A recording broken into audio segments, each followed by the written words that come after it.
Walking through a frozen forest, every breath a puff of white, Emily Carter felt the world close in around her. The cold pressed at her bones. The silence stretched endlessly, broken only by the occasional whisper of wind through snow-laden branches. Then came the faintest, most desperate sound, a whimper so soft she almost dismissed it as her imagination. But as she stepped forward, her boot crunching in fresh powder, Emily's heart thundered. Before her stood a massive grizzly, shivering uncontrollably, its broad shoulders hunched under the weight of thick metal chains that bit into its flesh. Its matted fur was glazed with frost, and each shallow breath seemed like a final gasp. This wasn't a wild encounter, it was a cruel crime. And as Emily stared into the bear's fearful eyes, one question blazed through her mind. Who could do something so monstrous? The answer had to be found, and fast. Emily Carter was no stranger to hardship. For years, she had roamed the Alaskan backcountry, tracking wildlife, chronicling their habits, and battling poachers who threatened their fragile world. Yet nothing in her experience had prepared her for a sight like this. The bear, strong enough to topple trees, lay restrained as if caught in a villain's trap. Emily swallowed hard, her fingers brushing the survival knife at her belt. Helping this majestic creature would be dangerous, but leaving it here was unthinkable. Every second counted. The cold was a silent executioner. She knelt in the snow, inspecting the chains snarling around the bear's torso and limbs. These weren't discarded snares. Someone had deliberately bound him, ensuring escape was impossible. A lump formed in her throat. Beneath the harsh winter sky, a growl escaped the bear's throat, not of aggression, but of agony. Emily's instincts screamed, "Help him!"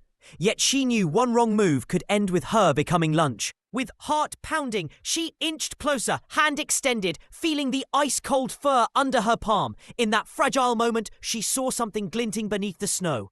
A small tri-bolt cutter. Relief surged, quickly followed by dread when the cutter barely nicked the iron links. These chains were too thick. Emily's breath came in ragged clouds. She needed a better tool, and she needed it now. Sprinting back to her snowmobile, Emily's boot slipped on hidden ice. She grabbed her heavier bolt cutters and a folding saw from her emergency kit, adrenaline propelling her forward. Bursting back onto the scene, she half feared she'd arrived too late. But a faint stir of the bear's chest assured her he still clung to life. Dropping to her knees, Emily placed the bolt cutters against a link. Muscles burning, she applied every ounce of strength until with a harsh snap, the first link gave way. The bear flinched but did not lunge. Its trust seemed to flicker in its bruised eyes. Emily dared to hope. Link by link she freed him. Each broken chain a small victory against cruelty. The final link demanded the saw. Teeth of steel biting through metal. Shards of frozen blood mingling with flakes of ice. Then the last barrier fell. For a suspended heartbeat, the bear simply stared, unsteady as a newborn calf. Then, with a tentative groan, he attempted to stand. Muscles quivered beneath frost-lined fur, but he rose. Emily held her breath. Would he attack or flee? In that moment, their eyes met, hers filled with compassion, his with a wary gratitude. And then, with one slow, deliberate step, he turned and limped into the forest, leaving Emily awestruck and riddled with questions. Who had chained him here? And would they return? The clearing silence felt fragile. Emily's gaze followed the bear's path, tracing fresh footprints. Human, heavy, purposeful. Her stomach clenched. Someone had dragged him here, shot him, and left him to die beneath winter's cruel hand. In the churned snow, she found a spent bullet casing. Evidence that this was no accident, but a vicious crime. She fumbled for her phone. No signal. The remoteness that saved the forest also thwarted her call for help. Steeling herself, Emily followed the footprints, each crunch echoing like a summons to justice. 15 minutes later, smoke curled from a snub-chimneyed cabin, its sagging porch lined with pelts. Wolves, foxes, even a black bear's hide. Her blood ran cold. Peering through the pines, she heard two ragged voices arguing inside. "That bear got loose, we should have killed it," snarled one. "Chain snapped, who knows where it is now," hissed the other. Poachers. Emily's heart pounded as she pressed against the cold wood. If they discovered she'd freed him, or if they found the bear first, neither of them would survive. She had to choose, confront armed men in a forest cabin, or race to save a fading life. The wind howled through the trees as if urging her on. There was no turning back. Silently, Emily slipped away from the cabin, melting into the shadows of towering spruces. Each breath stung her lungs with cold. She retraced the bear's likely route, broken twigs, claw scars etched into bark, until the forest floor tilted upward. There, huddled atop a snow-drifted ridge, lay her friend. His flanks heaved with pain. His eyes, half closed, mirrored defeat. Beyond him, faint paw prints told her time was short.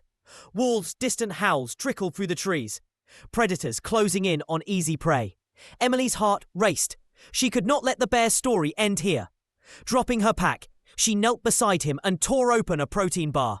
Extending it on her palm, she whispered, "Come on." Big guy. His nose twitched. With a trembling lunge, he drew strength from hunger, taking a hesitant bite.